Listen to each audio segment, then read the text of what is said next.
চলে এসেছি বোলপুর ভূতের রাজা দিল পরে। চলুন আসুন ভেতরে গিয়ে দেখে নি কিরকম মানুষ এনজয় করছে ভেতরের খাবার এবং সার্ভিস। আসুন দেখা যাক। আসুন দেখে নি আজকে আমাদের কাস্টমার রিভিউ, লাইভ রিভিউ দেখে নেব, তাহলে আপনাদের জন্য স্যাটিসফ্যাকশন হবে কেমন এখানে হচ্ছে সার্ভিস, কেমন দিচ্ছি আমরা ফুড। আসুন দেখে নি। স্যার আপনারা আজকে এখানে বোধহয় লাঞ্চ করলেন, তো আপনাদের ফার্স্ট টাইম। আচ্ছা, কেমন লাগলো এখানের সার্ভিস, ফুড কিরকম লেগেছে একটু কাইন্ডলি আমাদের অডিয়েন্সদের জন্য বলে দিন।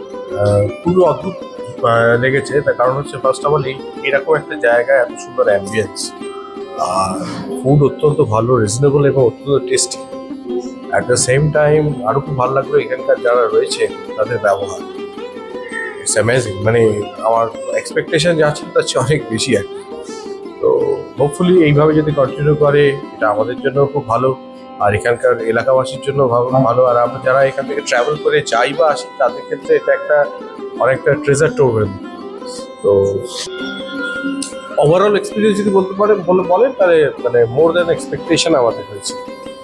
Everything is so good and so arranged. এটা আমরা প্রথমে ভাবিনি, আমরা এটা জাস্ট এমনি ঢুকেছি জাস্ট, তাতেই আমাদের যেটা এক্সপেকটেশন ছিল তার চেয়ে বেশি হয়েছে। আপনারা কোথা থেকে এসেছেন স্যার? আমরা কলকাতা থেকে এসেছিলাম, এটা অফিসিয়াল কাজে, আমরা কাজ সেরে এখন রিটার্ন করছিলাম। আচ্ছা, আপনারা কোথা থেকে জানলেন এই ব্রাঞ্চের ব্যাপারে? জাস্ট অন দা ওয়ে দেখতে ও দেখতে আচ্ছা, হ্যাঁ হ্যাঁ। মানে তাহলে আশা করছি যে আপনারা নিশ্চয়ই। যখনই বোলপুরে আসবেন এখানে ভিজিট করবেন। হ্যাঁ নিশ্চয়ই, হ্যাঁ এখন তো বটে। ঠিক আছে, thank you sir, have a nice day. তাহলে দেখে নিলেন আমাদের এখানে আমরা কেমন দিচ্ছি খাবার, কেমন হচ্ছে পরিবেশ এবং কেমন হচ্ছে এখানে সার্ভিস। তাহলে ঝটপট দেরি করবেন না, যেন চলে আসুন বোলপুর শান্তিনিকেতন ভূতের রাজা দিলবর ব্রাঞ্চে।